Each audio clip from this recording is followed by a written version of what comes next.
르호보암이 예루살렘에 살면서 유다 땅에 방비하는 성읍들을 건축하였으니 곧 베들레헴과 에담과 드고아와 벳술과 소고와 아둘람과 가드와 마레사와 십과 아도라임과 라기스와 아세가와 소라와 아얄론과 헤브론이니 다 유다와 베냐민 땅에 있어 견고한 성읍들이라.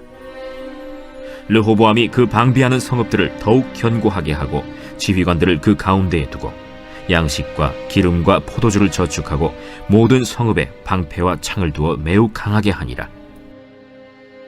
유다와 베냐민이 르호보암에게 속하였더라. 온 이스라엘의 제사장들과 레위 사람들이 그들의 모든 지방에서부터 르호보암에게 돌아오듯 레위 사람들이 자기들의 마을들과 산업을 떠나 유다와 예루살렘에 이르렀으니 이는 여로보암과 그의 아들들이 그들을 해임하여 여호와께 제사장의 직분을 행하지 못하게 하고 여로보암이 여러 산당과 순념소 우상과 자기가 만든 송아지 우상을 위하여 친히 제사장들을 세웁니다. 이스라엘 모든 지파 중에 마음을 굳게 하여 이스라엘의 하나님 여호와를 찾는 자들이 레위 사람들을 따라 예루살렘에 이르러 그들의 조상들의 하나님 여호와께 제사하고자 한지라. 그러므로 3년 동안 유다 나라를 도와 솔로몬의 아들 르호보암을 강성하게 하였으니 이는 무리가 3년 동안을 다윗과 솔로몬의 길로 행하였습니다. 르호보암이 다윗의 아들 여리못의 딸 마할랏을 아내로 삼았으니 마할랏은 이새의 아들 엘리압의 딸 아비하일의 소생이라. 그가 아들들 곧 여우스와 스마리아와 사함을 낳았으며 그 후에 압살롬의 딸 마아가에게 장가들었더니 그가 아비아와 아떼와 시사와 슬로밋을 낳았더라. 르호보암은 아내 18명과 첩 60명을 거느려 아들 28명과 딸 60명을 낳았으나 압살롬의 딸 마아가를 모든 처첩보다 더 사랑하여 르호보암은 마아가의 아들 아비아를 후계자로 세웠으니 이는 그의 형제들 가운데 지도자로 삼아 왕으로 세우고자 함이었더라. 르호보암이 지혜롭게 행하여 그의 모든 아들을 유다와 베냐민의 온 땅 모든 견고한 성읍에 흩어 살게 하고 양식을 후히 주고 아내를 많이 구하여 주었더라. 인생을 살다 보면 예상과 다르게 주변 여건이 흘러갈 때가 있습니다. 누구나 이런 상황 앞에 서면 아주 당황하게 됩니다. 르호보암은 아버지로부터 물려받은 나라 중에서 유다와 베냐민 두 지파만 다스리게 되었고 나머지 10지파는 여로보암에게 넘어가 버렸습니다. 르호보암에게 이런 상황이 얼마나 불편했을까요? 하나님이 우리의 예상과 달리 말하신다면 우리는 어떻게 반응할까요? 사실 우리가 하나님의 뜻을 거역하고 죄를 짓는 이유를 곰곰이 생각해 보면 욕심 때문이다라는 것을 쉽게 떠올릴 수 있습니다. 하나님이 주신 상황에 만족하지 못하면 더 많은 것을 갖기 위해서 욕심을 내게 되고 틀림없이 하나님의 뜻과 멀어지게 되는 결과를 얻게 됩니다. 오늘 본문은 열왕기에는 등장하지 않는 내용들이 실려 있습니다. 역대기 저자는 르호보암이 18만 군대를 동원해서 북이스라엘과 전쟁을 벌이려다가 이 선지자 스마야가 선포한 하나님의 말씀을 듣고 유다로 되돌아온 사건을 일단락하고 있습니다. 르호보암이 그 성읍을 건축한 일을 기록한 이유는 르호보암 당시의 역사가 유다의 우상숭배와 시삭의 유다 침공에 대한 그런 설명으로 간략하게 끝나는 것을 보충하려 했기 때문일 것입니다.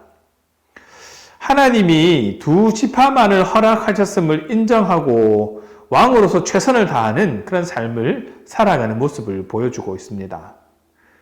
우리는 종종 다른 사람들과 자신을 비교하면서 남을 부러워하고 내 처지에 대한 불평을 쏟아놓을 때가 있습니다. 남의 떡이 더 커 보인다라는 말도 있는 것처럼 불평을 하기도 하죠. 이런 불평이 쌓이고 쌓이면 하나님께서 우리에게 맡기신 일을 소홀히 하게 된다라는 것이죠. 그러나 주님은 우리에게 분명히 말씀하십니다. 누가복음 16장 10절에 보시면 지극히 작은 것에 충성된 자는 큰 것에도 충성되고 지극히 작은 것에 불의한 자는 큰 것에도 불의하니라.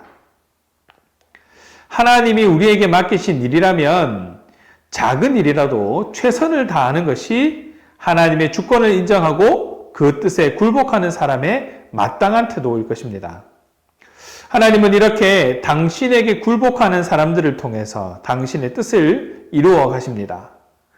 르호보암은 자신에게 맡겨진 두 지파를 위해 최선을 다함으로써 하나님이 남유다를 강성하게 하시는 그런 은혜를 경험할 수 있었던 것입니다. 우리의 삶을 향한 하나님의 뜻에 순종하려면 우선 이 세상의 방식을 쫓아 살고자 하는 우리의 욕심을 버려야 합니다. 그것이 하나님이 원하시는 방법을 선택하고 살아가는 하나님의 자녀로서 당당한 모습일 것입니다. 당장은 손해를 입더라도 하나님의 길을 선택해야 합니다. 또한 우리의 욕심 때문에 하나님이 맡기신 작은 일에 소홀하지 않는 것이 하나님의 뜻임을 기억해야 합니다. 이러한 사람들에게 하나님이 함께 하시고 더 큰 복으로 강하게 해 주실 것이다 라는 것이 하나님의 약속인 것이죠. 그리고 우리의 믿음인 것입니다. 재미있는 사실은 역대기에서는 르호보암의 순종을 기록하고 있다는 것입니다. 구체적으로 조명하고 있는 이 순종의 내용을 보면 충분히 희망도 있고 가능성도 있는 인물이었음에도 평생 하나님을 섬길 만큼 믿음을 견고히 하지 못했다라는 것이 보통의 평가입니다. 하나님은 신앙적 행동에 대해 보상하시는데 르호보암의 경우 북왕국의 백성을 잃었지만 그의 나라가 번창하는 복을 누리고 있다라는 것을 우리는 관찰할 수 있습니다. 르호보암은 북왕국과의 전쟁으로 힘과 시간을 낭비하지 않고 오히려 나라 안을 다스리는 데 심혈을 기울입니다. 그 결과 북왕국에서 믿음을 가진 사람들이 남왕국으로 이주해오는 일도 일어나게 되죠. 이렇듯 하나님을 섬기는 일에는 버리는 것과 행하는 것이 요구됩니다. 제사장과 레위인들이 대가를 치르고 이스라엘을 떠났던 것과 같이 예수님은 제자들에게 희생과 실천을 요구하셨습니다. 마가복음 10장 29절에서 30절 말씀을 보시면 예수께서 이르시되 내가 진실로 너희에게 이르노니 나와 복음을 위하여 집이나 형제나 자매나 어머니나 아버지나 자식이나 전토를 벌인 자는 현세에 있어 집과 형제와 자매와 어머니와 자식과 전토를 100배나 받되 박해를 겸허히 받고 내세의 영생을 받지 못할 자가 없느니라 라고 말씀하고 있습니다. 시대가 어두워도 빛나는 것들까지 어둡게 만들 수는 없습니다. 북이스라엘에도 하나님을 향한 사랑으로 불타는 사람들이 있었던 것이지요. 사랑은 주고 싶고 보고 싶은 마음으로 나타난다고 합니다. 그들은 하나님을 사랑하기에 마음을 들였고 하나님을 보기 위해서 가진 것들을 버릴 수 있었던 것입니다.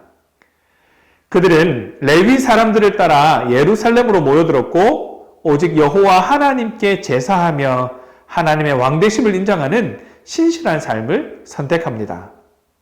하나님은 그들이 내린 믿음의 선택을 보시고 그들과 함께 다윗의 길로 행한 르호보암을 강성하게 하십니다. 스스로 왕이 되려는 마음의 유혹을 저버리고 오직 하나님의 뜻을 따라 순종의 삶을 살고자 하는 자들에게 하나님은 형통한 삶을 허락하십니다. 우리는 날마다 하나님의 말씀대로 행할 것인가 아니면 욕망과 욕심의 생각대로 행할 것인가를 선택하며 살아가야 합니다. 하나님이 우리의 주인이심을 인정하는 사람들은 자기 생각을 하나님의 말씀에 굴복시킴으로써 하나님이 내 삶의 주인이 되신다라는 것을 고백합니다. 엘리야가 이스라엘 백성들에게 물었던 중요한 질문이 있습니다. 열왕기상 18장 21절입니다. 너희가 어느 때까지 둘 사이에서 머뭇머뭇하려느냐? 여호와가 만일 하나님이면 그를 따르고 바알이 하나님이면 그를 따를지니라. 우리는 하나님을 우리 삶의 왕으로 인정하기를 더 이상 머뭇거리지 말아야 합니다. 일상의 삶에서 부딪히는 모든 문제와 선택에서 하나님이 우리 왕이심을 고백하는 자로 살아야 합니다. 그럴 때 하나님은 우리와 함께 하셔서 약속하신 권능과 복을 부어 주실 것입니다. 우리에게 두 가지 선택의 길이 있습니다. 우리 자신이 왕이 되어서 사는 삶, 그리고 하나님을 왕으로 섬기고 순종하는 삶입니다. 우리에게 가장 중요한 것을 주시는 하나님을 왕으로 인정할 때에 우리에게 형통의 길이 열릴 것이다 라는 것을 기억하시기 바랍니다. 말씀을 정리합니다. 많은 사람들이 하나님의 부르심을 직업적 소명이나 성격, 재능에서 찾습니다. 그러나 하나님의 백성의 그 가장 큰 부르심은 예배자로서의 부르심일 것입니다. 우리는 언제 어디서나 하나님을 예배하는 예배자로서 부름을 받았다라는 것을 기억하시기 바랍니다. 특히 하나님의 뜻대로 순종하는 삶의 예배는 사명을 감당할 원동력이 되는 것이지요. 하나님께 부름받은 사람들은 사명을 따라 살아갑니다. 때로는 손해를 보거나 자신의 자리를 떠나야 할 수도 있습니다. 그럼에도 하나님의 사람들은 사명의 자리에 있을 때 가장 복된 인생을 살 수 있습니다. 그렇기 때문에 신자가 사명을 지키는 것 같지만 실제로는 사명이 신자를 지키는 것이라 할 수 있습니다. 사명에 붙들린 사람은 손해를 볼지언정 사명을 다할 때까지 결코 죽거나 망하지 않습니다. 자신이 인생의 주인인 사람은 하나님을 대신할 우상을 만들어서 그것을 섬기지만 하나님께 마음을 둔 사람은 하나님만 예배합니다.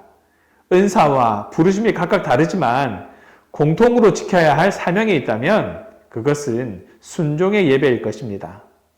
결코 단 한 번에 이루어지는 일은 아닙니다. 하나씩 하나씩 그리고 조금씩 조금씩 매일 꾸준히 쌓아가야 할 경건의 훈련입니다. 10,000번의 줄넘기를 한 번에 하기는 쉬워도 매일 100개씩 100일 동안 꾸준히 하기는 여간 힘든 일이 아닙니다. 그러나 성령께서 도우심을 힘입어서 경건을 훈련하고 순종의 삶을 쌓아가는 저와 여러분 되시기를 바랍니다.